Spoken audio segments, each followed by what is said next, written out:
वैष्णवी हगवणे आत्महत्या प्रकरण राज्यात गाजत असतानाच पुन्हा एकदा राज्यात 20 लाखांच्या हुंड्यासाठी एका महिलेचा सासरच्यांकडून छळ होत असल्याची माहिती समोर आली आहे।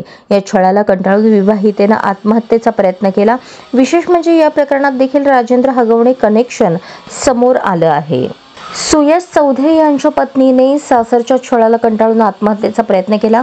या प्रकरणात नवरा सुयश चौधे, दीर संकेत चौधे, सासरा नरेश चौधे, सासू वैशाली चौधे यांच्या विरोधात 5 महिन्यांपूर्वी पोलीस स्टेशनला आणि 4 महिन्यांपूर्वी महिला आयोगाला तक्रार करून देखील कोणतीही कारवाई झाली नसल्याचा दावा पीडितेकडून करण्यात आला आहे। त्यामुळे पुन्हा एकदा महिला आयोगाच्या कार्यपद्धतीवर प्रश्नचिन्ह उपस्थित करण्यात येत आहे। या प्रकरणात सासू काळी जादू करते आणि लग्नात 2 लाख हुंडा आणि 2 तोळे सोनं दिल्यानंतरही सासरच्या लोकांकडून वारंवार पैशांची मागणी करण्यात येत असल्याचा आरोप पीडितेकडून करण्यात आला आहे।